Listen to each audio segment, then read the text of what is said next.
is trash.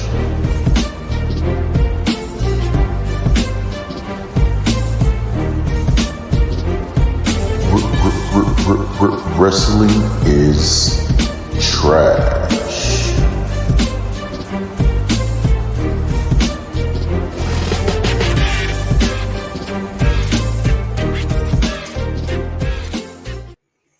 Pow! Ladies and gentlemen, welcome to episode. Nick, what episode is this? 187. 187. Damn, that's a good number, bro. 187. No, no, no, no, no, no. I don't want to say the rest. Welcome to episode 187 of Wrestling is Trash, the nonsensical podcast where we talk all things professional wrestling, past, present, and possibly the future. I, of course, am one of your hosts of this podcast, Lou from the BX, Dominican Lou, Louis Balboa, host of the Everything Podcast, co-host of Wrestling is Trash, and we're happy to be back. We are happy to be back, and everything is everything. Nothing's changed. We're all living the life. We're all doing the things. We're watching the wrestles. So no long-winded updates from me this week. Nick, please, sir, introduce yourself and how are you doing? What up, everyone? Co-host Wrestling is Trash, Trash Boy, numero uno, Nick Anicelli, coming to you on this Thanksgiving weekend. So happy Thanksgiving for those that do celebrate it. But speaking on Thanksgiving, Lou, I have to ask this question. So I think I've made it known on here. I'm a big Pat McAfee fan. I watch the show daily. Like, that's my sports show where I get hear everything sports. And they were talking about Thanksgiving sides. So first off, where do you stand with mashed potatoes on Thanksgiving? Like, do you fuck with them? This is where the cultural differences are going to come into play here. Because yesterday was the first time we did Thanksgiving at my sister's house because, you know, with all these life changes I've talked about in the past few months, we usually did Thanksgiving at my brother's house, and my aunts and uncles and cousins and everybody would show up there and we'd do the big thing there. Well, the house is sold. The house right now is like a museum. It's just empty. There's nothing in there except tables, chairs, his TV.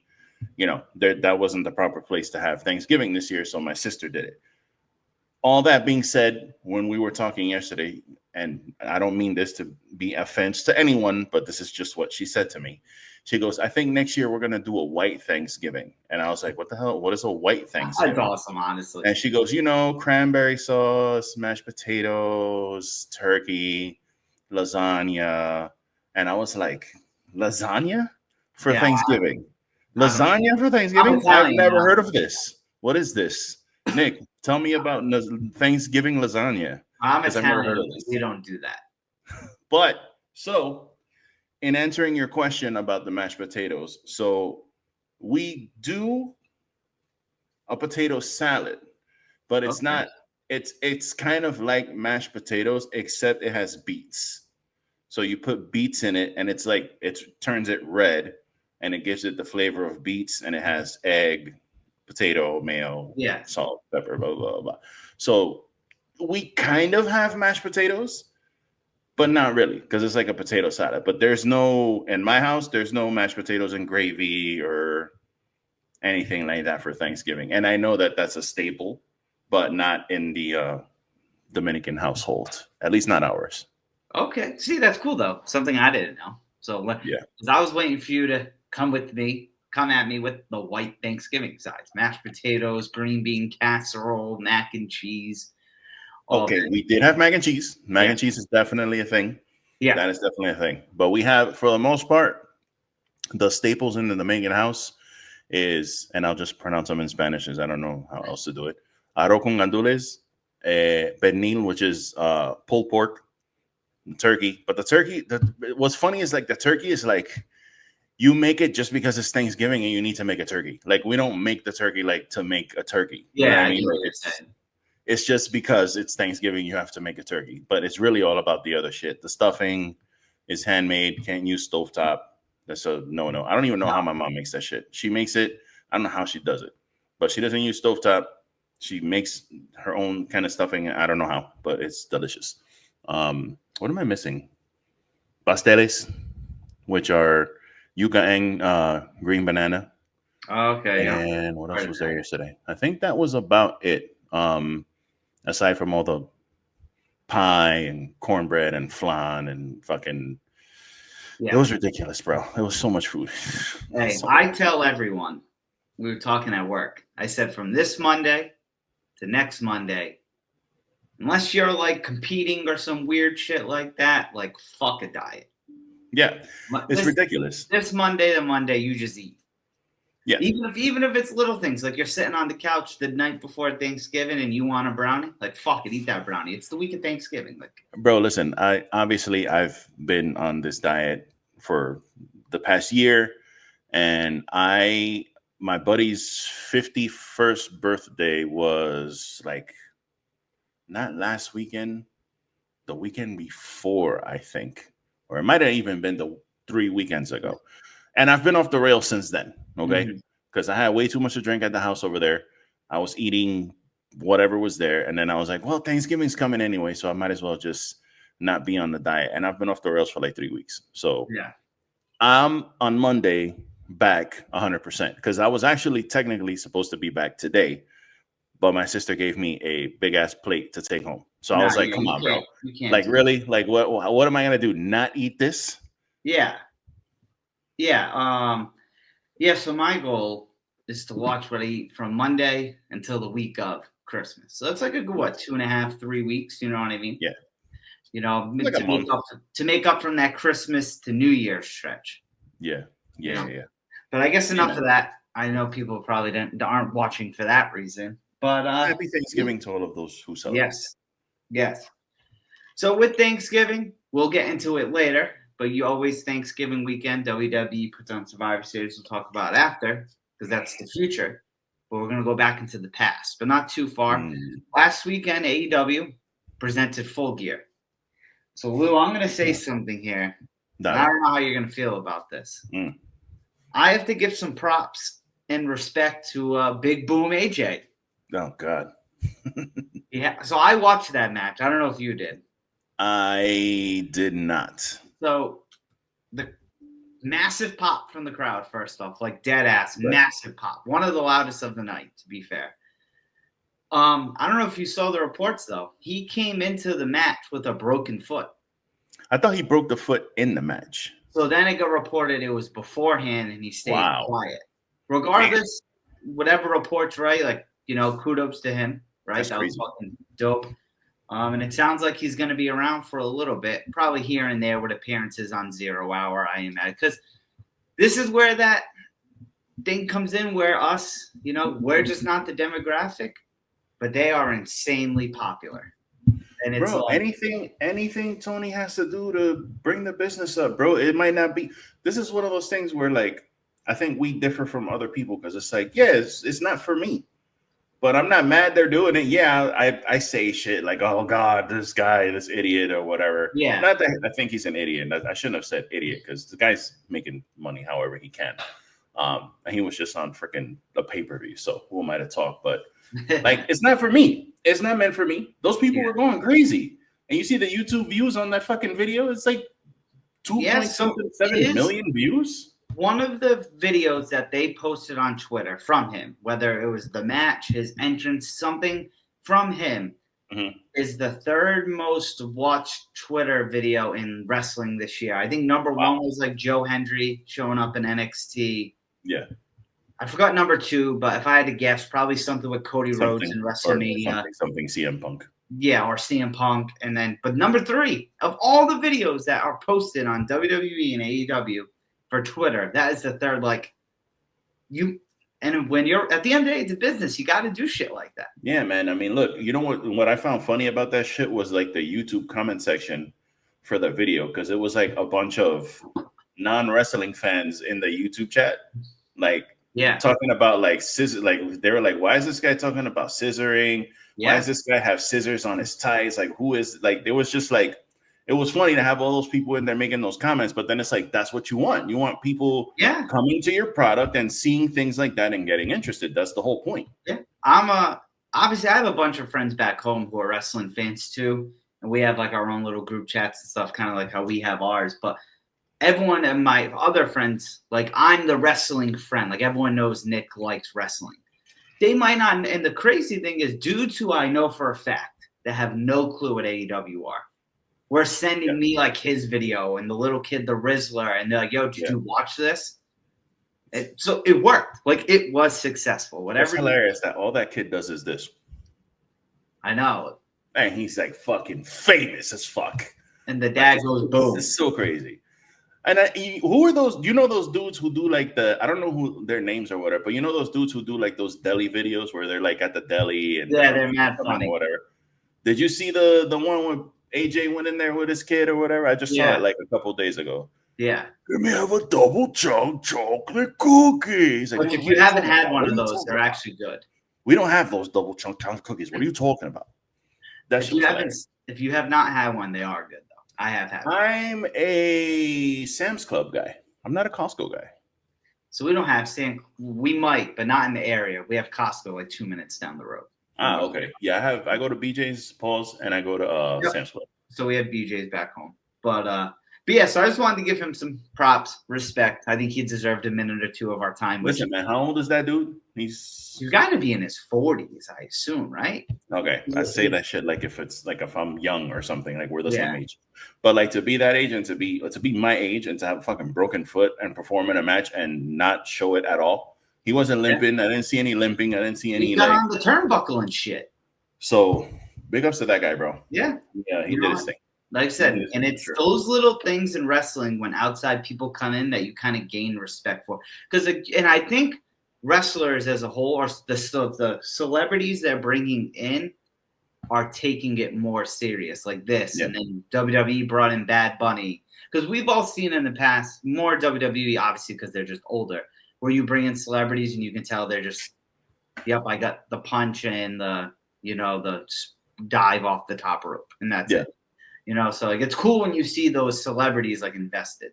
But yeah, I thought it was a good show. And this is he's a former wrestler too. I mean, he was like a indie. Yeah, he knows QT, right? Like they grew up or wrestled. Well, they wrestled here at our freaking local promotion shit. QT's the world champion of my local promotion. I bet you, because I know you went to one of the shows once. I bet you if you went the next time AJ was there, I bet you it would be like damn near sold out. Oh yeah, I mean that shit. It was funny when I went to that shit because I get everywhere early, so I got there early, and it was like dead. I'm like, okay, well this is kind of weird, but I didn't care. I got my seat. I was chilling. I was watching the show, and then the next thing I knew, like that shit was packed. Like people standing in the back, which is like dope. People, standing back there, and everybody was going fucking crazy, bro. Like they have their own little rabid fan base who goes to all their shows because they go like around. They travel around like these different areas of Florida, and they're like hours away, and these people travel with them, bro. It's pretty cool.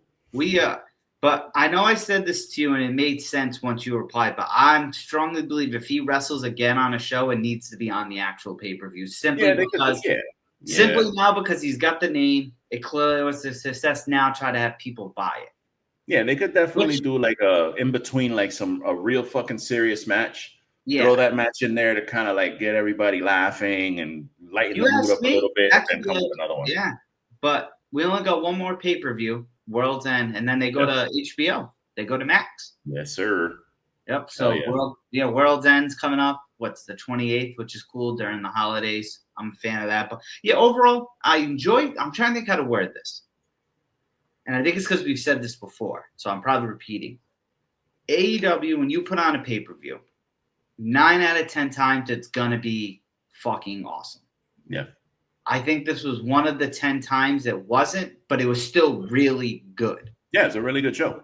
I just think compared to the other shows they've done, especially this year, it just wasn't as good as those, but it was still a great show. Like, so it sounds weird. It sounds like I'm being negative, but it's because they have such this high standard that they put out each time that here's the bar they're usually at. Like, it was right there. Like, you know what I mean? So it sounds like I'm being negative. The shows are always deliver. Now, whether they deliver on all the storylines or answer all the questions or whatever that you're looking for, if you're looking for wrestling, as far as like matches, for me, they always deliver. But I do want to say Tony Khan, because I know Tony Khan watches this show. 100%. Bro, you have to shorten these shows at least a little bit, bro. You have to do it. I don't even know if it's like that you have to shorten the shows, but you have to have fucking some kind of breaks or something between these matches You got to give people like the thing is like he puts on like match, and it's like, bro, you got to give the audience time to breathe. Like let them breathe, let them go, like play a video package or something so they can go to the bathroom, talk to somebody, come back to their seat, and like for another match. Because like even with like we were talking about during the thing, I asked Nick, why don't they do replays? Why aren't they doing replays? Like they never do replays. Yeah. And then like I asked Nick that when we were watching it, and the whole match went, and the next match happened, and then they showed a replay. And the replay they actually showed was when Swerve did the stomp on Lashley outside. Yeah. They replayed that. And I was like, wow, they showed a replay. Like, and the thing that I sound bad saying this because it's good for the performers that not every match needs to go 20 minutes. I think that's also not saying they got to be squash matches, 2 or 3, right. But those 3 matches in a row that are 20 minutes, that's an hour. You could probably take that, 5 minutes off each match. I always think of that Goldberg Brock Lesnar match. That shit was what, like 4 minutes, and it was what?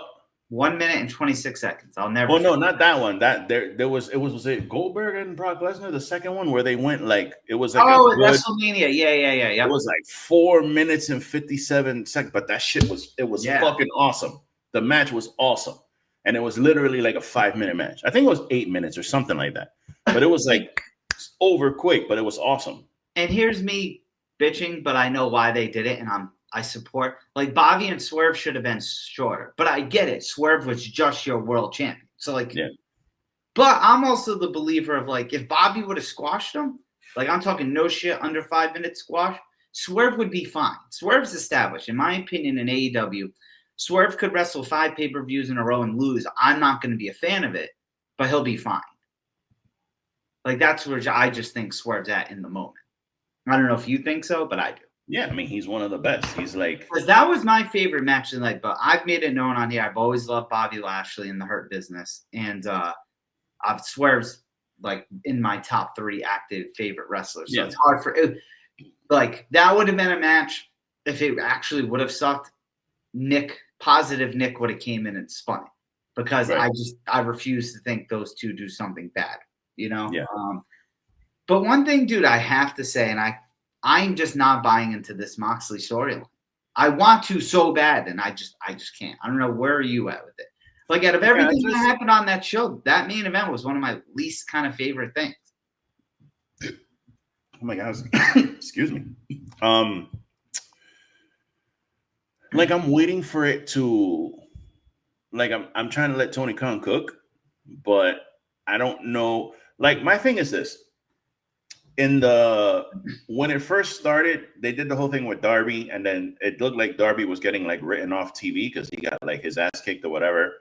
And then Moxley started this whole thing with Orange Cassidy while Darby was away. Then all of a sudden, Darby just came back. Like he did that Sting bungee cord thing and came out. And I'm like, whoa, what the fuck? Why is Darby here? Like you could have kept him off all the way to the pay-per-view and had him come back at the pay-per-view. And it would have made like a little more like sense, you know what I mean? Because I'm assuming this thing is ending with Darby Allin. I don't know where they're going with this. Yeah, I think Darby is the one that beats Mox. You know what I mean? Like I don't know where they're going with this shit, but like the whole thing with not showing the belt, like they're not even really explaining why. They just have the belt in a fucking briefcase, and it just seems like they keep adding more people to this thing. Now Hangman's involved, and Jay White's involved, and Christian's involved, and it's like. It's all over the place. And I don't know if they have like a real solid direction for it. Maybe they do. Maybe I'm just a mark. I don't know. Yeah. So I'm trying to let it play out. Same. I'm right there with you. Yeah. I'm like trying to get into it. I'm trying to let it play out. Like there's things about it I like. Like I like Marina Shafir. You know, I like the whole thing with Wheeler where he's like conflicted and he's kind of like still a young boy or whatever.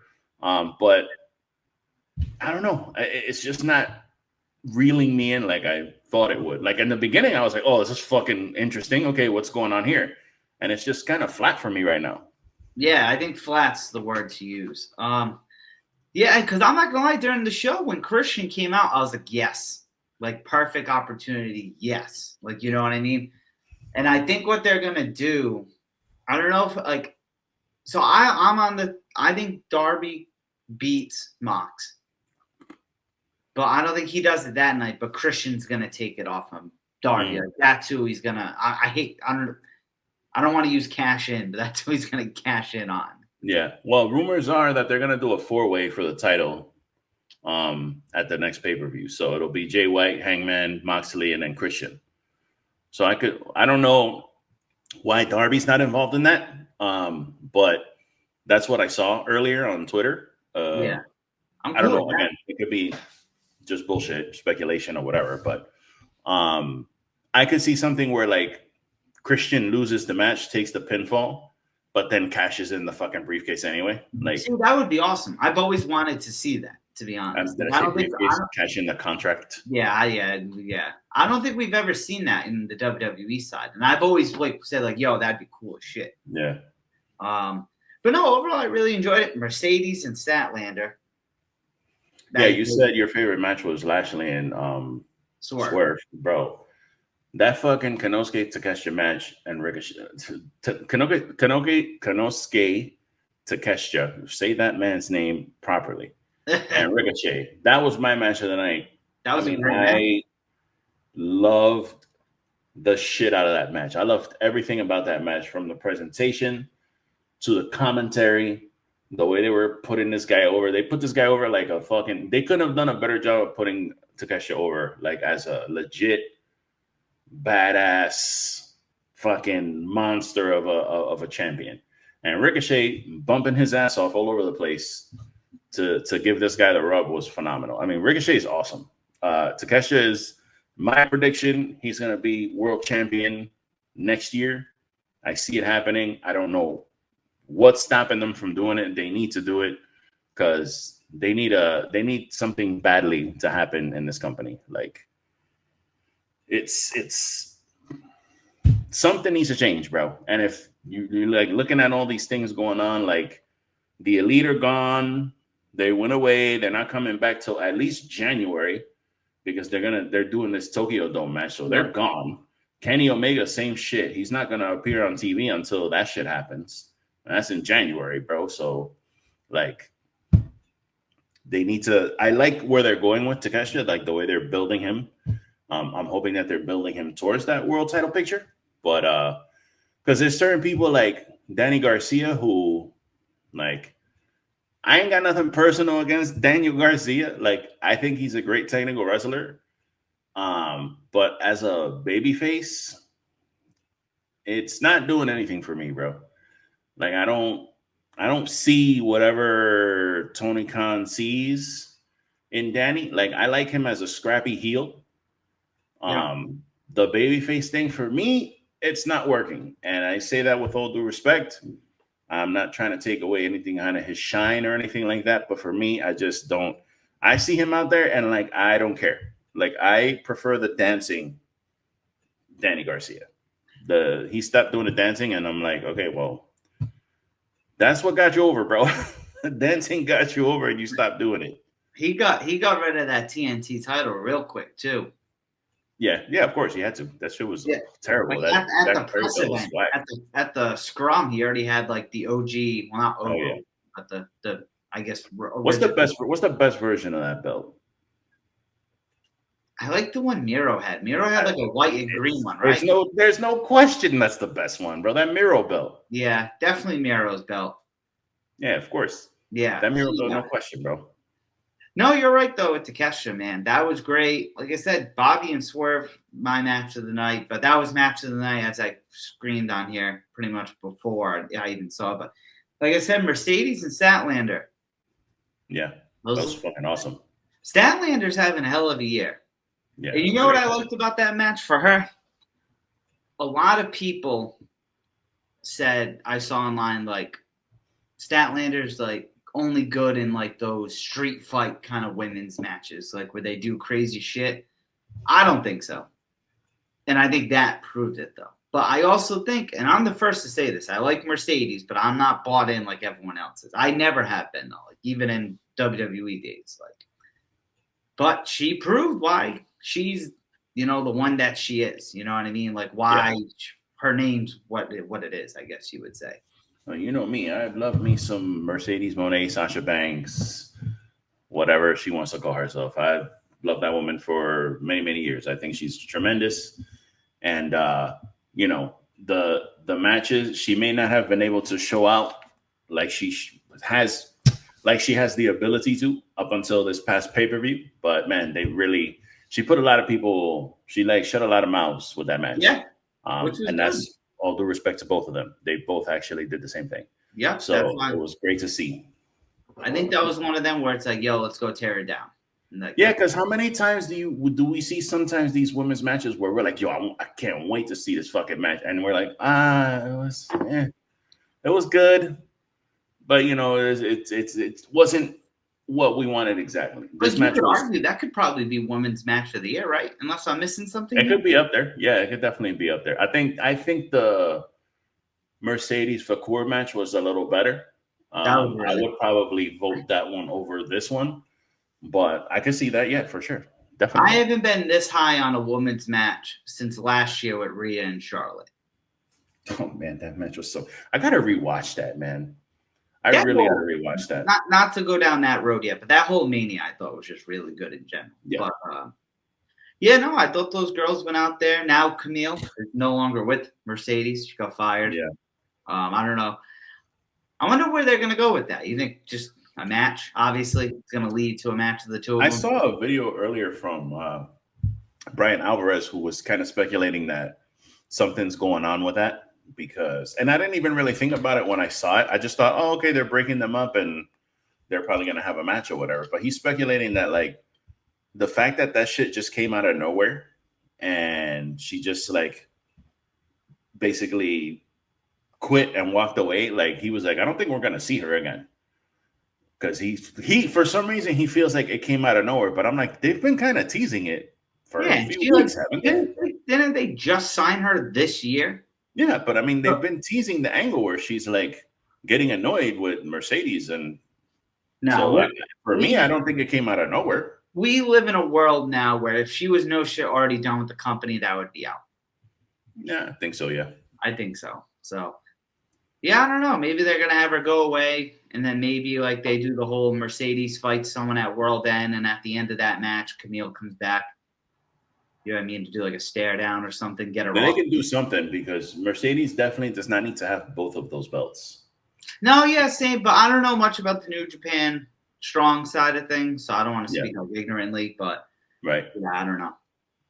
I don't know. She definitely doesn't need both men. She really doesn't need both of those, but she could definitely pass one off to give one to Camille, give Camille the rub, and let her kind of build herself up to a little bit because Camille's tremendous. I don't have to tell you that shit. She's fucking dope. Yeah, she is. Of course. But yeah, I enjoyed the show. I was saying it to my girl when we were watching it. Full Gear is always going to have a special place in my heart just because we went to it last year, and last year's show was fucking awesome.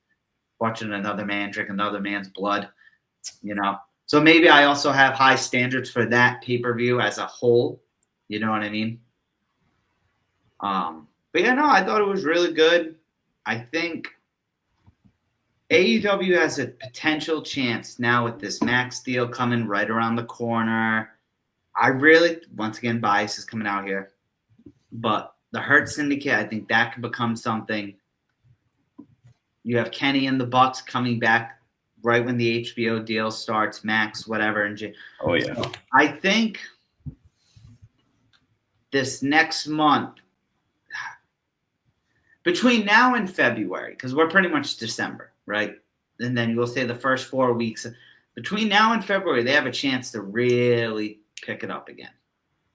You know what I mean? And I want them to, because you got to think, now they're getting to the point where they're about to have too much talent. Yeah, right. Yeah, I mean, because think about it. Say January 1st, everything's back to normal. You got the Bucks, you got Kenny, you got the Hurt Syndicate, you got Swerve. You know what I mean? You got Darby, OC, you got friggin' who else am I missing here? You got Conglomeration, you got the freaking Bullet Club. But then you got Mariah May, then you got Mercedes. So it's like, I don't know. They're getting to that point where not that they have too much, and this is what I'm about to say is a comment. Not that they have too much talent. Right now, they have too much good talent. Yeah. You know, hey, and that's the business. Sometimes good people are left off TV. But like right now, all of those people, like who do you leave off TV? Yeah, but the thing is too, like I feel like they have enough TV time to showcase a lot of these people. Because, bro, I've been watching Dynamite and Collision, and it's like it's the same fucking people every week on TV. I think they need to make Collision more serious. It's like how many times can we watch the conglomeration wrestle fucking the Beast Mortos and like how many fucking times can we see these same people every fucking week? Like I get it, they're probably the popular ones, so you want to, bring them out because that's what the crowd wants to see. But bro, there's a lot of talent back there. People say it online. Do you think? Because I think Collision should be its own. Like, do you think it might be time for a roster split? You don't got to take it seriously. WWE doesn't. Yeah, they damn sure don't. You know damn well with them going on Netflix soon, they'll have a draft and all that, but it'll never be taken seriously. Yeah. But it's like, who do you like? That might not be a bad idea. Yeah, they could. I don't want to see where it's like now we have a belt for this show and a belt for that show, and no, I don't want to see all that shit. There's one champion across the brands. That's it. I think we put like the women's, because obviously you got to keep the TBS title on Dynamite and the TNT title on Collision. So it's like, why don't you just do that? Those two there. Mariah May and the women's title on Collision. The champ can float shows. Yeah. And then maybe put like the international title stays on Dynamite. Like, I think you can do it. Yeah, but no, I agree. It doesn't really make sense to me that like the TNT championship is being defended like on. I mean, it should be like tailor made to like that show. Yeah, Daniel Garcia should only be on Collision right now. Yeah, I mean, it would make sense. They could do that, man. But then you might run into the same issue where it's like you still have the same people every week because you're not like you're only showcasing like certain amount of people. I don't even if I think he does a roster split, it's still like where the fuck is you know who I was thinking about the other day when I was watching Dynamite and I was thinking about where the fuck is not that he's like the greatest thing in the world, but where the fuck is Paige's brother? Zach. I can't even remember his name, so I don't know why I'm even bringing him up. I saw him tweet the other day. Who? And I was like, oh my God, I completely forgot about this guy. Because he was like, he had like potential. Like he had promise. That dude, he looks like a bit of a badass. He's got cool moves. Like he looked like a legit tough guy. Paige's brother, his name is Zach. I forget his last name. Zach. Yeah, I don't remember, to be brutally honest. Yeah, but it was just like people like that. I was thinking about him. Like, there's so many people who you can do that with. Like, where's Scorpio Sky? Where's Miro? There's all these people that. I think Keith Lee's injured, right? Like Bandito's healthy. He's just not on TV. Like, where the fuck are all these people, man? This is the problem with wrestling as a whole, not just company. I would say in general, right? In general, but it's like there's so much because you could.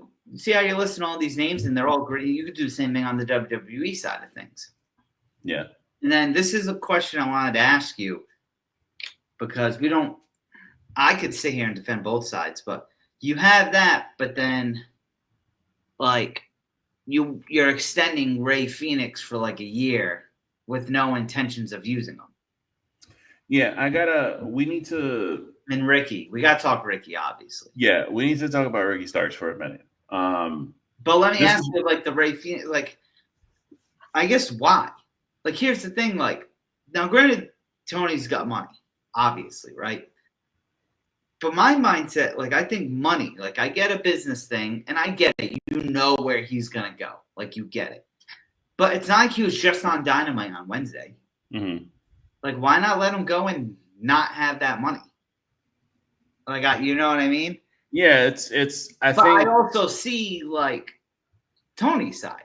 Like it's weird. It's one of those like, like as far as Ray Phoenix, the thing that I don't understand is like, why don't you just use him? Like if he doesn't want to resign or whatever, that's up to him. Like You know what I mean? If he Yeah, wants to like test the waters and shit, okay, that's fine. Let him run his contract. And then if he wants to stay, he can stay. If he wants to test the water, Yeah. this is his life, it's his decision. Exactly. But like, why not use the guy? And just take them out. Like what WWE did with Ricochet was perfect, I thought. Yeah. Was perfect, I thought. He made it known, yo, I'm not gonna resign. Sounds like there was no hostility there. Just, yo, dude, I'm not resigning. And when he had like a month, 6 weeks left of his deal, Braun Breaker killed him. Yeah. And then that was it. He was off TV. You know what I mean? Like, don't get me wrong, Ray Phoenix, Ricky Starks, like them both, but it's not like you're bringing in freaking Cody Rhodes. Yeah. Like, you know what I mean? It's not TKO stock's not going to go up $100 because Ricky Starks debuts in NXT. Right. It's just like, that's the thing I don't get. Like, why not just fucking use them? You know, sometimes like you have these matches where you might be lacking a little bit of star power. Why not have Ray Phoenix be in like the Continental Classic just to put someone else over, or you know, or have him go up against Takeshita or whatever, and just have Takeshita, you know what I'm saying, get another big win under his belt to kind of build him up, since you know he's, you know what I mean, he's getting pushed right now. Like, I don't get why they don't use people. They just don't bring him to show. Like, I don't get that shit. Like, he just either it's sit in the back or they're just at home getting paid, and it's like with Ricky. Bro, with Ricky, either let them go or use them. Like, so I watched that interview with Chris Van Fleet, which he's awesome, by the way. His interviews are always. It's at the point now where, like, depending who it is, but 90% of the time, like, I'm watching. And he's like, "Yo, Ricky made it known, like, my last match was in March, and I'm healthy as can be." And it's Did you see the GCW thing? Huh? Did you see his GCW appearance and his promo or whatever? Mm-hmm. Okay. But it's like, it's just weird. And I don't know if he's like in punishment in a way, because he mentioned the whole like being at WWE shows thing. So if you remember the Royal Rumble in 23 where he got caught on camera, he's like, yo, like someone from the Alamo Dome let that release. Yeah. And like, and then he was at WrestleMania this year. But so he listed like a bunch of other people. You know, there was other people there. Dustin Rhodes was there. Yeah, and even get it. He's obviously an exemption. You can't get mad at him. Cody's his brother. But QT Marshall was there. Yeah, but you can't. I mean, it's hard, bro. Like, it is hard though, because like if it was my company, I'd be like, wait, hold on. You were going where? He made it sound like he got permission to be there. Yeah, like if, bro. So that's the thing, like, yo, you can't, and this is where Tony could be a nice guy, right? Because, right, and I get it. You want to be a nice dude. Yeah, go to WrestleMania, but deep down you don't want him there. Like, dude, that's where you got to play boss. Be like, nah, I don't want you there. Like, you can't tell Dustin he can't go. That's his brother. Yeah, it's his brother and shit. You know what I'm saying? He's going to win the world title. And to be honest, you can't, like, QT Marshall, you could say no, but him and Cody run a wrestling school together, so that's kind of like a dick move. You say no to him. But yeah, so it's like, but even if so, like, what do you think would be worse?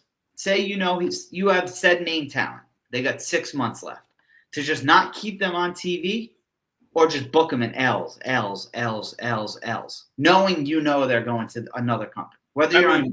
I would book them to put over somebody I'm gonna keep, like someone I want to push into the stratosphere, like. Yeah. If I have a Ray Phoenix or I have a Ricky Starks, I'm going to put them in there to feud with somebody who I want to get over.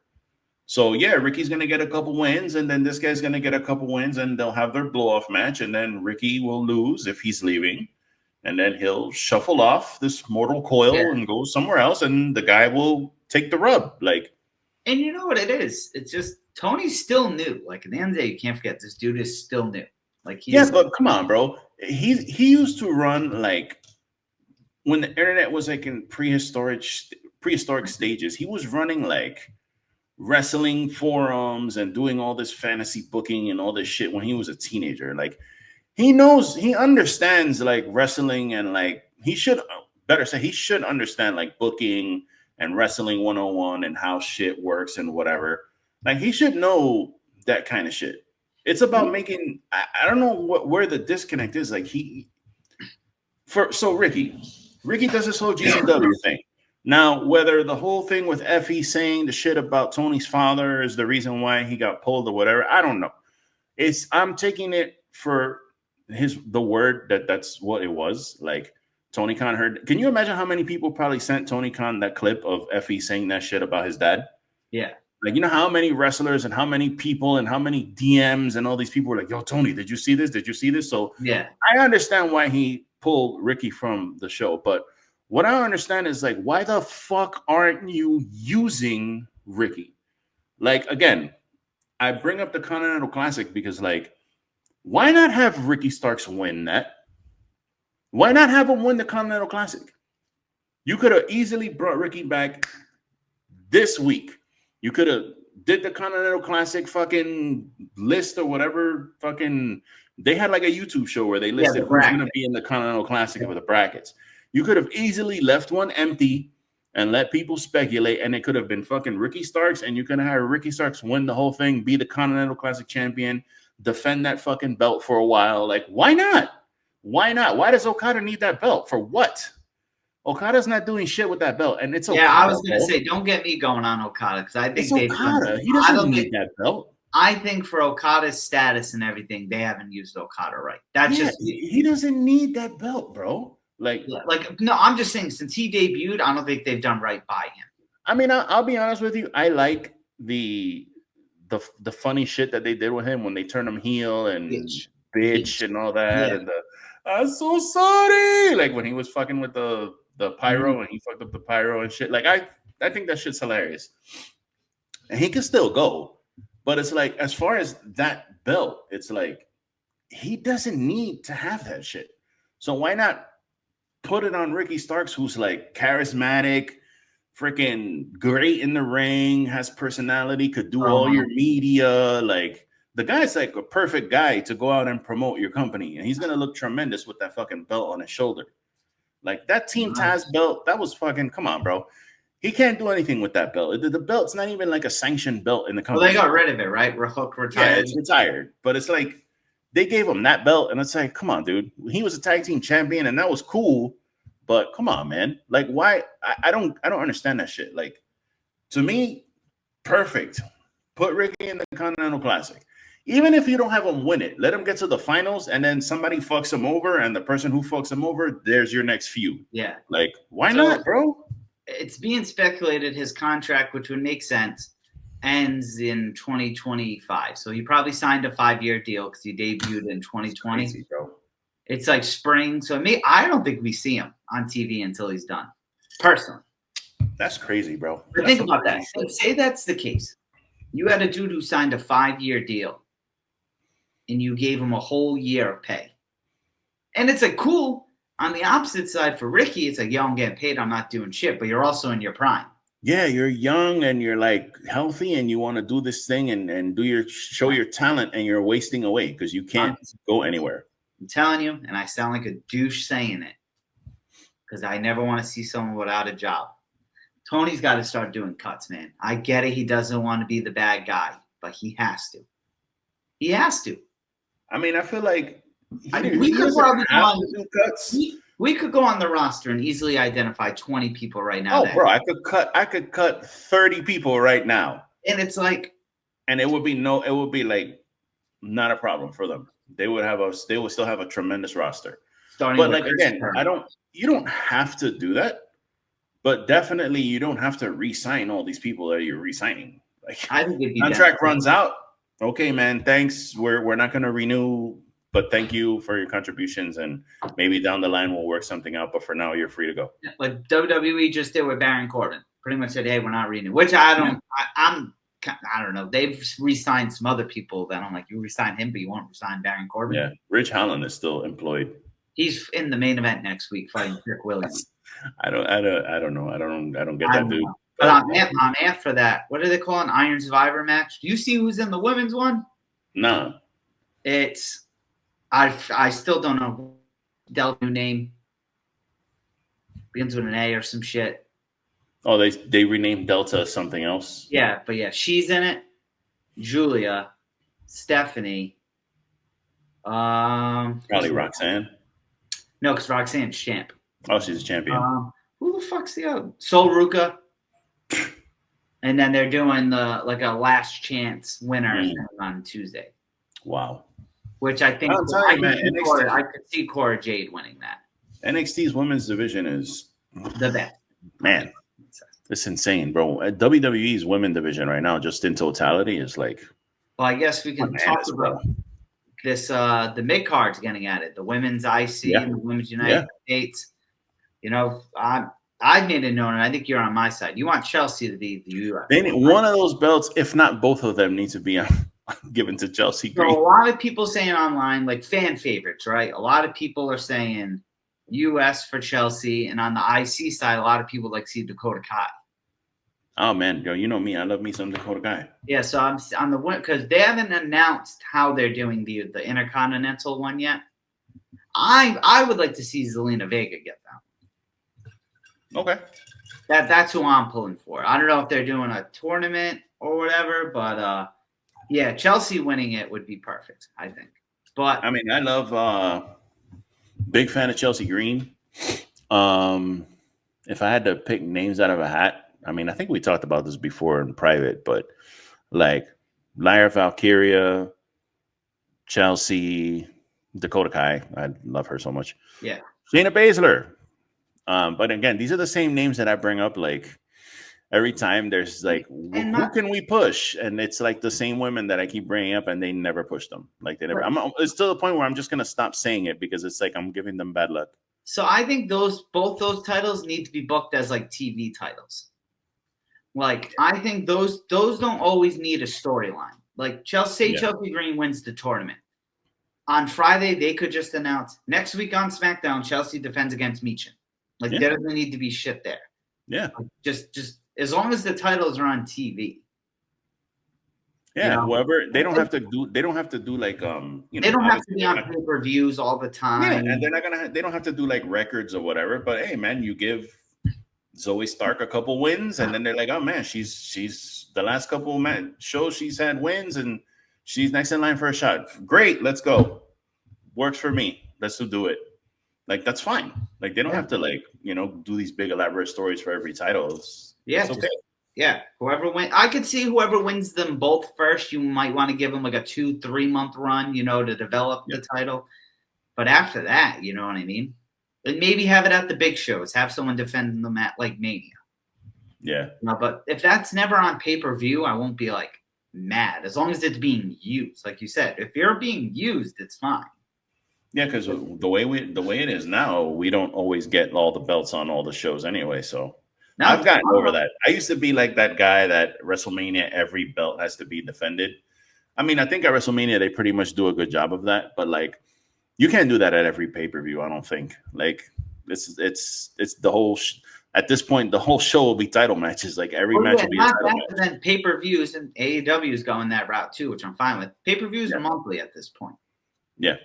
So it's like, I don't think there's anything wrong with it. Like tomorrow I think there's only one women's match, but it's obviously a War Games match, so it's a long match. But but if Chelsea if you're defending that title once a month, twice a month, just on TV, just to defend it, like fuck it.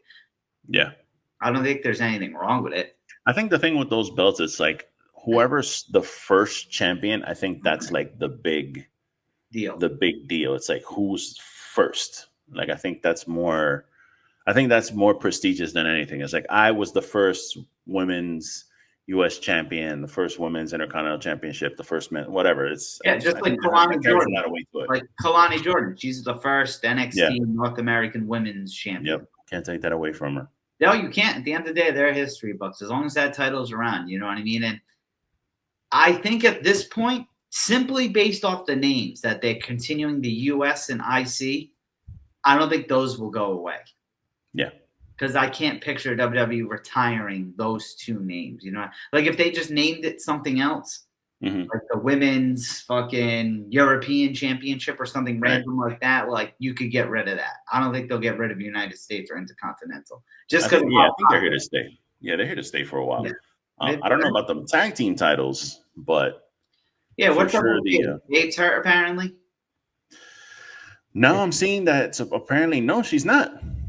she's not actually hurt for real. It's part of the storyline, which Are you? I have no idea what's going on now. I I really would don't. say I'm just on the. They're gonna strip Bianca and her. It's Bianca, and that's how we get into Bianca and Jade. Because I think Bianca and Jade's gonna be at Mania. Blow off the steam, and go with it from there. They obviously did the whole 1 year build, which the build's been fine so far. Yeah. But, yeah, I don't know. Because I saw something about Jade had some type of neck thing, and it was like life threatening, and I was like, oh my god, like that's fucking horrible. Like, where did that come from? And now today I'm seeing like, nah, that's actually bullshit. Dave Meltzer takes another L. She's not actually hurt. As long as she's healthy in real life.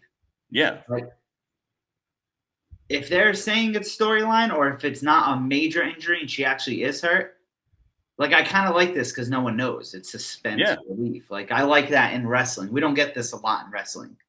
We either know they're actually hurt or they're not hurt. You know. I actually wanted to ask you something about that. What do you think about this? WWE, if you've noticed, they're doing this new thing now with like they're trying to like bring back, I think, kayfabe, where like after the shows, damn man, I had it right on the fucking tip of my tongue, an example that I saw, and I can't remember. Something's wrong with me, bro. I'm losing my memory. Totally. Damn. Is it like heels are riding with heels like back in the day and stuff? Fuck man. What a terrible co-host. I had an idea and it just completely went away. We're gonna have to move on. Hopefully, I'm with you. I'm with the art. But it was man. What was it that I saw that it was like they're really trying to like? Well, for example, like the Kevin Owens thing, that happened like off camera where he attacked Cody and somebody was recording it from like the top deck. Yeah. Like they're kind of doing things like that more like offline. By offline, I mean like not on TV. And they're trying to pass it off like it's real, but it's like not. Like I kind of like that shit. I kind of like that they're trying. Like whether it's successful or not, the fact that they're trying to kind of keep because it's social media. It's like impossible. Like I saw a video the other day of Danny Garcia, Darby, Jack Perry, the Dark Order. They were like backstage and they were doing this shit. They were doing this. They were doing the ones. And I was like, what the fuck is this? And apparently it was from like an old episode of BDE. But Jack Perry had like the beard and so he looked like Scapegoat. And Jack Perry walked up and he's like, what are we doing? And Danny Garcia is like, we're acknowledging the bloodline. I was like, yo, what the fuck's going on? What are these guys doing? That's the rival company. What are you doing? Yeah, like I was like, what the fuck? How is this allowed? But it's like, it was just funny to me that like WWE's doing these things where they're kind of like, because it's hard, bro. Social media, you can't be seen anywhere. You can't do anything because you fucking destroy kayfabe. But like, it's kind of cool that they're kind of doing little things to try to like bring it back. What I want to see them do, but they won't do it. I know they won't, and I'll explain why. I'd love to see somehow KO beat Cody. Yeah, he because it's obvious Cody's not going on like a 4-year run. I think everyone knows that, but how cool would it be if KO beat him in December at Saturday night's main event, and then even if it's a month later, Cody wins it again at the Rumble? They could do that. Because you know for sure Cody's either going the Roman, Rock route, whatever, at Mania. I don't see him realistically losing till Mania or after Mania, but I think it'd be cool. Yeah, I mean, I'd like to see KO win it, but to have it a little longer than like a month, that's kind of hard. Like, I'd like to see him hold it for a little bit. It doesn't have to be a year, but yeah, you know, but there's no way Kevin Owens is going to be champ going into Mania. Nothing against Kevin Owens, but I don't know. Bro, did you see that The Rock is supposed to come to NXT next week? Oh, because Ava got beat up. Yeah, she got hit with a door or whatever. I would love to, bro. They shouldn't have announced that shit. They should not have announced that shit. I don't know if they officially announced it, but people are saying that he's gonna be there or whatever. So they should have just fucking started NXT with The Rock walking into the fucking performance center with the Cody belt, and he should just start fucking whipping people's ass. That's what they should have fucking did. The quote tweets to those videos were hysterical. Someone said there's about 500 Samoans on the way to Yeah. Yo, those were so. What about Shawn though? You saw the video. Shawn Michaels got like aggressive. Nah, I didn't see that. Oh, so you saw the video of her getting pushed, kind of. Yeah, I just saw her getting hit with the door. All right, so then Eddie Thorpe's there, and then she's on the ground. And the next video, Shawn Michaels comes up like, "You okay?" And she was like, "Oh, I was just talking to Eddie or something." She says something about Eddie. And Eddie's behind Shawn. Shawn gets up and like shoves him and picks him up and puts him against like the garage door, like aggressive, not just hey, back the fuck up, like aggressive. Damn, man, Shawn loves his NXT Women's roster, man. That is no secret. People are saying it's not going to happen. Shawn Michaels is not going to wrestle. No, he's not getting back in the ring, bro. No, especially they're saying he needs redemption because remember how terrible this was years ago. We didn't talk then, but that Brothers of Destruction match. The DX Max. I love it. Didn't Triple H like pull a arm or something in that shit? So he tore his pec. Shawn just didn't look like Shawn. Undertaker couldn't move. Kane's mask came off. Yeah, Undertaker couldn't move. I don't know. Bro. Did you ever watch? It came out during COVID, like the Undertaker's Last Ride documentary. I didn't watch it. So I did. So it went from 17 to the Boneyard match. So like 3 years. Because he just never would fucking retire. But in one of the episodes, they talk about that match pretty much because this is when he starts realizing like whatever. But it's funny because they show the behind the scenes and Shawn Michaels goes in the gorilla and he's like, "Yep, we missed it by that much." Like so, he knew it sucked. Wow. And to me, I thought that was hysterical. Wow. Yeah, it's a damn shame that like. Granted, he's not remembered for it, but that's a damn shame. Shawn Michaels, like, who's a fantastic wrestler, like it sucks like that. That was his last match. Yeah. You know, man, at some point you gotta understand when it's time to hang it up, though. I know it's probably hard for these guys. He's obviously paid a lot of money to get him out. Because I remember Shawn said on record, Vince tried getting him out of retirement once to do Mania with AJ Styles. Wow. Which that would have been sick. Damn. I'm just happy AJ got at least in the ring. Well, not in the ring. But I think AJ would have, not that Shawn Michaels needed to be carried or anything, but the fact that he's just a little older, I think AJ would have fucking carried him to a pretty decent match. Yeah, like it may not have been tremendous, but I think it would have been a really good, decent match. Yeah, it's a damn shame AJ's hurt right now too. Yeah. Came back. But you know who I was the two matches, but like obviously we're gonna talk about War Games probably in a little bit, but I'm honestly amped for the two mid-card title matches. Shinsuke Nakamura's fighting on a pay-per-view, so right there I'm just excited. Nice. I'm already invested. Against LA Knight, and I think LA Knight wins, but it'd be kind of cool to see him. But I'm honestly excited for that triple threat with Braun Breaker, Sheamus, and Kaiser. Yeah. And I'm hoping Sheamus pins Kaiser and finally becomes a Grand Slam champion. Ooh, that might happen, actually. That's my prediction. I don't see why not. But the women's side, it's kind of obvious. The team with Rhea, Bianca, and all them are obviously going to win. Hopefully it's just a good match, But how do you feel? I'm a fan of it, but how do you feel about the whole CM Punk being the fifth member? I thought it kind of came a little bit out of left field, just because he's kind of being inserted into the Bloodline storyline. But I mean, it's cool. I don't have a problem with it. He's gonna probably go out there. They're gonna have a fucking really good match. And he has ties to Paul Heyman. It makes sense storyline wise for the most part. But it was just I was not expecting CM Punk to be involved in this at all. No, I thought they were gonna go the obvious route with Seth because Seth and Bronson. I guess people are speculating it too. Do you remember in the summer when Punk was on SmackDown and Heyman was like, "Just take me with you"? Oh yeah, So they're saying and they took out Paul Heyman, so that's kind of where it's at. But it's good though. It's interesting. It adds an interesting wrinkle to everything because now you're like, well, what's up with Paul Heyman? Is he? What's going on? So my take is because since he returned, I've all been about Punk and Seth Rollins. It's got to happen at me. But after that stare down last week, I say Punk, which it seems like the rumored plan is, I don't know when, but I think Punk's going to beat Gunther, which I'm cool with. Because I'll be honest, Gunther's run really hasn't done shit for me. You know, at some point they're putting that fucking world title belt on Punk. It's going to happen. Well, because here's why.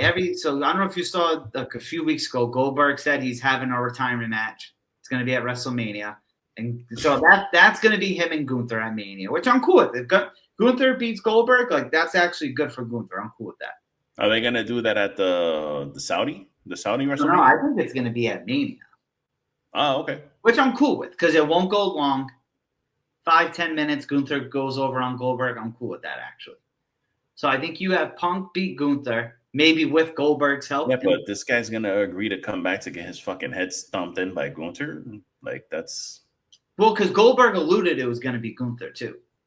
Oh, okay. Oh yeah, they did that little dust up a few months ago. Yeah. The thing at Bad Blood. So yeah. But where I'm getting at with this, after that stare down, it's not gonna happen. But I'd rather see night 1, Punk and Roman. And then night 2, Rock and Cody. Oof! Wow. Yeah, we need to see Rock and Cody at some point. That match needs to happen. I think that's going to be night 1. But I don't know. I like Seth Rollins. Don't get me wrong. And that story's already there. And that's why they're saying they think Seth might interfere tomorrow and cost that Bloodline the match. Which that'd be kind of cool. And that's why he didn't join. But anyway, yeah. No, I thought it was cool. Some people thought I like the fact that they have like this, because sometimes you watch wrestling and people like fuck each other over, and then like one guy disappears for a while and then comes back and helps the guy that's been fucking him over for like a couple of months, and you're like, why would you help that guy? And I kind of like that they, especially like in the case of Kevin Owens and in the case of Seth Rollins, those guys got pretty fucked over by the Bloodline over the past 2-3 years. Yeah, so it makes sense they're not doing it. Yeah, so like, why would they help Roman Reigns? Like, fuck Roman Reigns. Like, in their mind, like, why would they help this guy? Yeah. So I like that they actually do that. That's just pretty cool. Yeah. So tonight there's a promo, or whatever. I guess I will say a promo, but Roman and CM Punk are sitting down talking face to face. Oh, I gotta watch that. Because I don't know if you know, this is a taping. They taped SmackDown last week because Triple H gave them the holiday. All these people online complaining, like, shows. Get off Twitter. You don't have to fucking go get the spoilers. You could watch the show when it comes on, and it's gonna be new to you. Like, don't go looking for the spoilers, dumbasses. Yeah, like, I don't understand that shit. So who cares? I don't know if it's if the show's taped. I don't know what's happened. I haven't seen the spoilers. I don't know, so I could watch it tonight and be fine. Yeah, and my thing is this. CM Punk, Roman Reigns, I hope it's good, but this is the first time they're talking face to face. Yeah, that's gonna be dope. I gotta watch that. Yeah, you gotta watch that. You know what I mean? But yeah, and then they're doing Jacob Fatu versus Jey Uso for the War Games Advantage match. Oh wow! It's Jacob's first singles match on SmackDown. And Jey, that's gonna be good. Jacob's definitely beating him. I don't care. That's gonna be good, bro. Yeah, they're not gonna beat. Jacob one, I think because they want to build Jacob, but also I feel like the heels need to get advantage in a match like War Games. You know what I mean? Yeah, of course. Like, yeah. It makes more sense. There's got to be some shenanigans where they get Jey Uso to lose. He can't lose clean though. I would hate to see that. And then you got Gunther and Priest. That's the 5th match. You think Priest is gonna win the belt back? I don't think so. I'd like to see it because I love Damian Priest, but because. It's got to go to Punk eventually. That's what I'm saying. The belt's got to go to Punk eventually. That's what, and here's why I say this. I like Priest a lot. Like, I actually watched his 24 today. But I think Gunther looks better losing to Punk than Priest. Just because of name value. Yeah. I don't know, man. I like Priest. Not that he's on the same level or whatever, but I like Damian Priest a lot, man. I don't want him getting lost in the shuffle. And that's the thing, I think, because it seems like he's officially done with his Bloodline. Judgment Day bullshit. Judgment Day, finally. So it's like, after he fights Gunther, like, unless he goes after the IC title, which is cool, because that's the only title Priest is missing for a Grand Slam championship. Okay. So I'm down to see that. I don't know. Triple H you can tell Triple H is a fan of Priest, so I don't see him going maybe going away for a little bit, but I don't think he'd be gone for it's 6 months and we're like, yo, where's Priest? Yeah. I think he'll do something with him. I don't know. The show should be good tomorrow. War games are usually good. You know what I mean? I haven't seen a bad. I mean, again, I haven't seen a bad WWE pay-per-view, and it's been a few years now. Like, it might have been a couple matches here and there that I'm like, but overall, I like the shows. It's like I don't regret watching them. Yeah. So I don't see why this would be any different. Plus, it's War Games. War Games is always fun. Do you know Bronson Reed is coming off the top of that fucking cage on top of somebody, bro. You know it. Huh? Who'd you say? Sorry? Bronson Reed is coming up the top of that cage onto somebody, bro. You heard what he said in an interview? Nah. He said, I'm going to do something that will be viral for years. Oh, well, there you go. I think even though he's not actual blood, he's a perfect fit for that. No, he's great, bro. I hope that they keep him around. I hope it's not just a War Games thing. Yeah, he has some Samoan in him. He could just be like an enforcer, bro. He doesn't have to be like technically, especially on Solo side. Solo can do whatever he wants. It's better that he doesn't have like blood relatives in his bloodline thing. It's just his crew of like killers. Well, yeah, they did. Bronson fits right in there. There's a report saying that the old G bloodline isn't splitting up like after tomorrow. Like there's still going to be a thing. Yeah. I don't know. It's crazy, man. Just like obviously there's been highs and lows of the bloodline, like times, you know what I mean? Where it's like, all right, kind of like this summer when Roman wasn't around and shit, but there's been highs and lows. But overall, this bloodline storyline for 4 years has been pretty good. Yeah, it's still kicking, bro. It still has little wrinkles in it that are keeping it going. Yeah, and it's just, I don't know where they go eventually. We'll see. But the question I wanted to ask you, I texted you it earlier. I have to ask you on here, and then we can probably wrap up, to be honest. So what's a storyline that you liked, like a lot, or you really were invested in that a lot of people, you could tell, like on the internet, we'll just say Twitter, just did not like? Anyone, it can be from years and years ago. It doesn't have to be now. Like, what's just a storyline you were I was trying to think of something, and I couldn't really think of anything in particular of a storyline that I like enjoyed that most people didn't. But the only thing that I could think of is when fucking, what the hell was the name of that dude, Snitsky, when he kicked Lita's baby into the fucking crowd. Like, what the fuck? Just the silence and the weird like vibe of the crowd when he did that shit, because it was like they thought it was a real baby. Do you guys really think he kicked a real baby into the crowd? Like it was such a weird, dumb, like shockingly stupid thing that happened that it was just like, I still think about that shit to this day, like how egregious that shit was. So a storyline I liked. So I hated the 24/7 title. Like everyone, but dude, when Drake May, talking the Patriots here, when Drake Maverick was going after it. Oh yeah. Do you remember like when he won that whole thing with his wife, that he couldn't like have sex with his wife or whatever? He's got to consummate, and then everywhere he was going, like where they were at for Raw, he invested in it, and he was giving people like, "Have you seen R-Truth? R-Truth 24/7?" Like he was committed, and I like every week when I was watching Raw, like that was the thing I was looking forward to. I wonder where that dude is. I haven't seen him in a while. He's a producer. Oh, he's back there in WWE? Yeah, he's been a producer, I think, for like 2 years with them. No shit. Bro, I haven't seen him in forever. Yeah. I think he retired, didn't he? He did like a video where he was crying that he pretty much retired. Or is that when he got released? I think that's when he got released. No, he got released in the pandemic with everyone. Yeah. But then that video got him his job. Got him rehired, yeah. And then after like a year or so of that, he got released again. But then like 4 months later, they brought him back as a producer or whatever, something backstage. And he's been there since.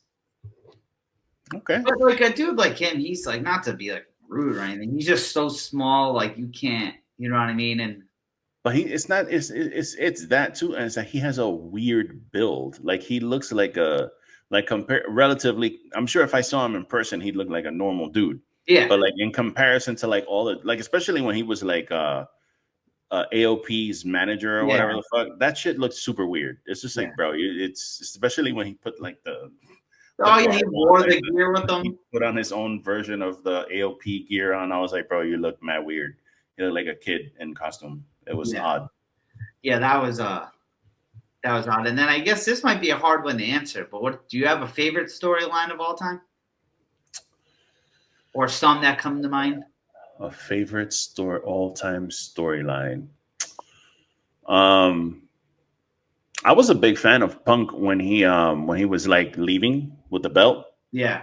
I thought because there was nothing like that had ever happened before in WWE, especially when they had McMahon involved in it, where McMahon was coming out and he was like, basically, remember when he like did the contract signing with Punk, and Punk was like, "I want my private airplane and I want ice cream bars." And McMahon's like, "Okay, I'm gonna do this for you," and like I was pretty invested in that. But greatest storyline ever. I was invested in that. I'll admit, at the end of the day, I think this Cody finishing the story Bloodline thing is gonna go up there for me. That's up there.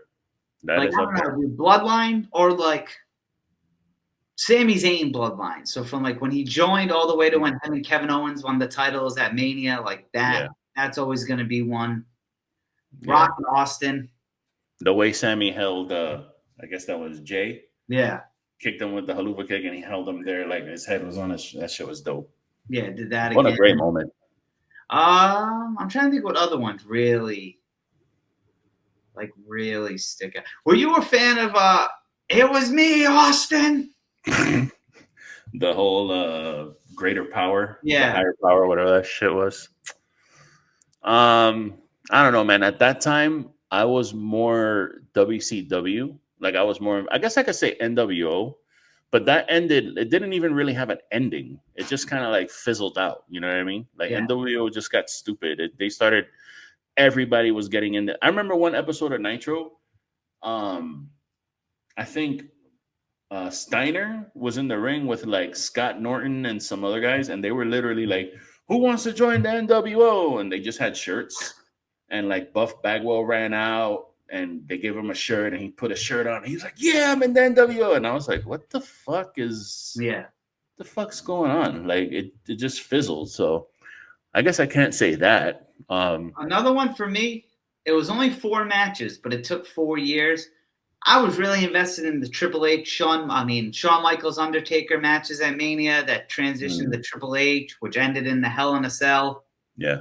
And then when Shawn Michaels super kicked Taker and Triple H pedigreed him and Taker kicked out and Shawn was all baffled and like that was still a damn shame Brock Lesnar was the one that ended the streak. I was gonna say probably one of my favorite storylines just because of the like the video segments that he ended up doing was again when Shawn Michaels wrestled Hogan, and he was like doing those videos where he was dressed like Hogan and super kicking everybody.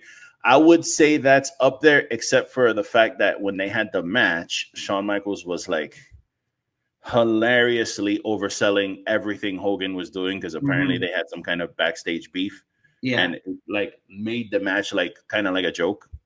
Because when you watch it now, like Hogan, like you see that one when Shawn's like laid up on the top rope, like horizontal. Yeah. And Hogan's like kicking the rope and Shawn's like pushing himself way up in the air like he's being kicked by Superman. And it's like, okay, dude, like you're really going out of your way to make Hogan look like a fucking dick. Yeah. It just kind of like taints it for me. Another 2 I liked a lot, and it's because I went to it. Kofi Mania was big for me. That was awesome. Oh, man, of course. I loved Kofi Kingston from day one, and then just the history behind it and just the fact that it happened. But this one you are going to think is probably dumb because obviously you're a little older than me and I was younger. And looking back at it now, watching it, I can agree with like the older people, well, not older, but people who are knew more behind the scenes shit than I did. Dude, I was very invested in the whole ECW, WCW invasion thing. Okay. I was never a big fan of those invasion angles. So I was only because I was younger. So like to me, it was like oh shit, Stone Cold's actually with the WCW crew now. And then looking back at it, it's like that would have been so much better. But all those dudes had Time Warner contracts like Sting, Goldberg, NWO. Yeah, the good WCW guys couldn't come over. The biggest name for WCW was Booker T. Not that Booker T's not a big name, but he was the champion. He came over. Yeah, and then they fucking dogged him out. They treated him like shit when he first came over, which I didn't care for. Yeah, and but then the ECW one side of it was cool because they had everybody. Yeah. The Dudleys went back there, Taz, RVD. Tommy Dreamer. So that, but that one, but Kofi Mania, dude, that was sick because I'll never forget being at Mania with Rob and everyone and just like, damn, man, Kofi fucking did it. Like, I did WWE champion. Speaking of Rob and ECW, it kind of makes me want to segue into something else that I went through this week. So shout out to Rob, the father of this podcast, who's master of this house. He let me borrow his Triller account, so I was able to watch Full Gear because obviously I'm a little allocating of funds was a little wonky this month, so I couldn't buy it on my own. But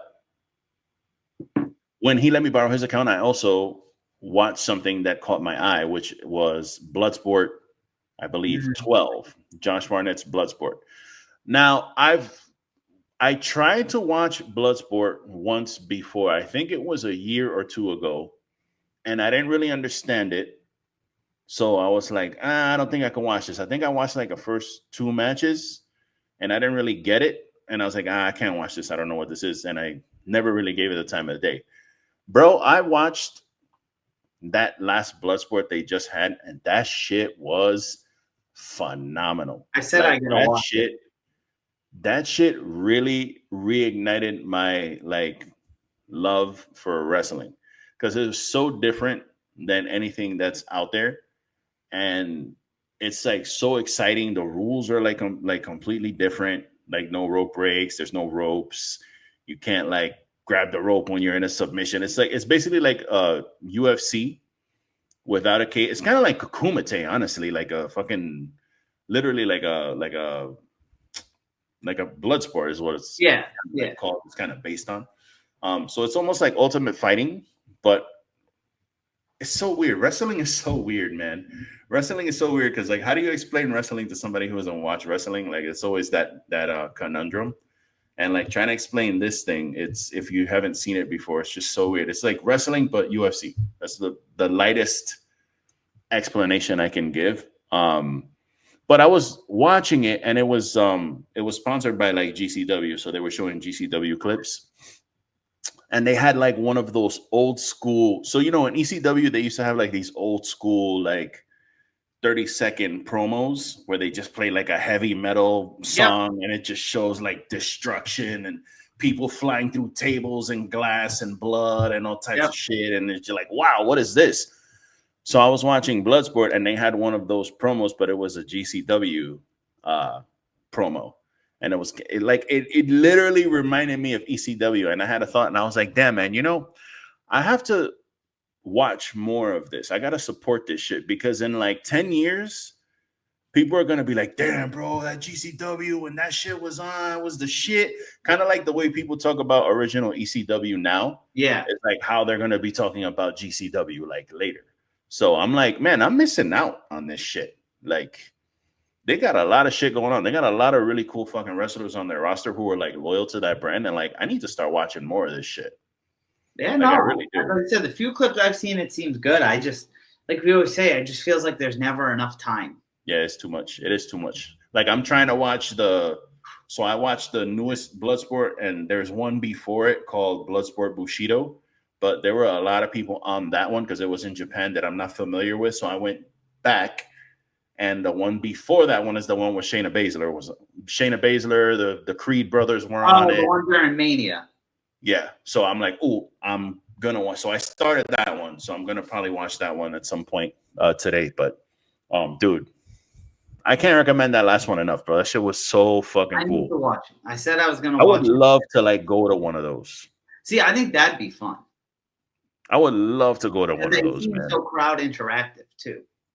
And I like how they I even like the presentation because it's very no frills. There's no 3D graphics, there's no high production value. They bring out all the fucking fighters at the beginning. They introduce every single one of them, and they all walk to the ring, and they all stand in the ring, and they all do a triangle, and then they go. Once they get the last 2 in there, everybody just stands there. The crowd chants for them or whatever, and they say, "This is Josh Barnett's Bloodsport." And I'm like, man, that's fucking cool, man. That's it's so different than how wrestling is. Different. Yeah, it's different, man. It's awesome. You should check it out. Everybody should check it out. I need to. I said I was gonna be a man of my word. Maybe tomorrow before Survivor Series. True. Very well be a thing. True. I think that's gonna do it for us. More wrestling to watch, Nick. More wrestling. The more the better. More wrestling. So one thing we do have coming up, we haven't really discussed how we're going to do it, if we're going to do 2 separate episodes of it, but it's almost December. So our next episode is probably going to be our year-end episode. Wow, bro. Wow. We have, That's going to be interesting. We discussed, I guess we can have conversation on air. Really don't care, but we have discussed if we're going to do just one or if we're going to do one for AEW and WWE to give everyone their respective flowers. We haven't really decided. Usually we do like an episode for WWE and then one for AEW because obviously those are the two big names. Yeah. I don't know if we should do again. Whatever we say here, we'll probably do something completely different anyway. But man, there's so much going on that we could probably just do one show. And I don't know if I can pick a favorite match this year. The only thing I'm telling you right now is that Wrestler of the Year is Will Ospreay. That's the only thing I can tell you. I can wholeheartedly probably agree with that. Well, dude, because there's so many. Like I know we always do like OMG moment, and it's like, okay, the obvious answer seems like Cody winning the title, right? But then you have like all this other shit that just happened too. So it's like, right. I think we're gonna have to decide on like what we could do is maybe like on air, like do it on air. We each give like 3, and then just we decide kind of from there. We could do that. I think I'm gonna I don't know. We have to figure it out. But yeah, I think I might just write like a bunch of categories and kind of see how it flakes out on paper in my mind, and then maybe from there I can kind of. I think that might be easier. Just write like wrestler or whatever, man. I will say, and just kind of see 2024. Because it's kind of hard, man. Honestly, it's kind of hard. We don't watch again. I'd love to watch GCW every week, but I just don't. I would love to watch their pay-per-views every month or whenever they have them, couple of months, but I don't because I don't have the time to watch all this shit. So there's plenty of matches that we probably missed that were probably fucking phenomenal. Even Defy. Yeah. Freaking all these other promotions. So like, it's kind of hard to do match of the year. So that's why we just do like what we've seen. What we feel like are the matches, the best matches we've seen for the year, not overall. Because come on, how can you do it, bro? I'm not Dave Meltzer, bro. I'm sorry, I can't watch all this fucking wrestling. Yeah, we don't do star ratings. And then, I can't. And you know what it is too. Like we make it obviously very known on here. We pretty much watch AEW and WWE, but even then, you could argue, like say, I'm just using an example. Like why Ospreay Danielson should be match of the year, but you can also make an argument why Cody and Roman should be match of the year. Yeah, in a way. Yeah, and you could be right on both. So it's like you just can't. And then it's funny because come January, we'll watch Wrestle Kingdom, and we'll both be like, "Yo, that fucking show was phenomenal." Like, so this is just except what was it? Was it 2023? I think we stuck with it all year that Ospreay and Kenny was match of the year. Oh no, because it was. There was nothing better than that. It's match. Crazy though that it happened on like January 4th.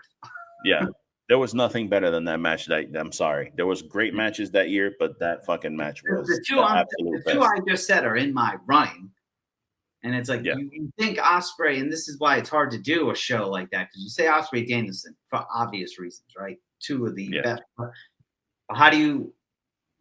Cody and all the shenanigans that happened in the end of the match and then ending that reign, like how do you not say it? Yeah, it culminated the entire year or 2 of like storyline where he finally finished the fucking come on, bro. Yeah, like you got that, but then it's like there's so many just different. And then there's things too, there's things like was it the greatest match or was it the greatest story? Like, because if you're talking about matches, then how do you compare like a Will Ospreay and Bryan Danielson match to a Cody and Roman match? Because you're seeing two different things here. You're seeing like 500 moves in one match and like maybe 13 total moves in the other match, but they're just, you know what I mean? But and then you both are got like phenomenal. our OMG moment of the year. There's so many. Like one sticks out to me is like The Rock beating the absolute dog shit out of Cody Rhodes. That has to be. I would probably, if I sat there and wrote that one out, I would probably go with that. Honestly, Yeah, that I mean, was you got tremendous. that, but then you got. I could probably sit here and think of 3 great things that happened in AEW that are like OMG moment of the year. Yeah. Yeah. Like, you know what I mean? So it's like, it's so hard. We're just gonna have to talk. Guys, we're gonna have to. You guys are gonna have to stay tuned for that to see what we come up with. Yeah. So. Faux show. But yeah, Lou, tell everyone where they can find you and everything. Man, listen, Lou from the BX, host of the Everything Podcast, co-host of Wrestling is Trash. You can find us on Instagram at Wrestling is Trash. You can find us on YouTube at Wrestling is Trash. You can find us on Twitter at Wrestling Be Trash. Type in Wrestling is Trash on Google, and all of these things will pop up for you. You can hit our merch store on TeePublic, where you could get your own Enjoy Wrestling shirt with the logo. Look how crispy this shit is, bro. It's beautiful. Fresh. And all our colors, different styles. It's just, this isn't the only one. You can get it all. It looks different. We got the Bullet Club colors, the NWO colors. We got everything. So this those custom. This I don't think Rob wants to mass produce these, but maybe he does. I don't know. But I know this one is mine, and I keep it in pristine condition because I can't get another one with my call letters on it and everything. So, but you, ladies and gentlemen, you can find us at those places. And if you enjoyed this video, please click like, subscribe on the video so that we can continue to bring you more of this content. And Nick, I will allow you to finish it off. Yeah, Lou said where you can find us. Get on YouTube, most importantly. Give us some views there. Look at our beautiful faces. Hope everyone who did celebrate this weekend has, in general, regardless, celebrate or not, great long weekend. And as always, enjoy your wrestling.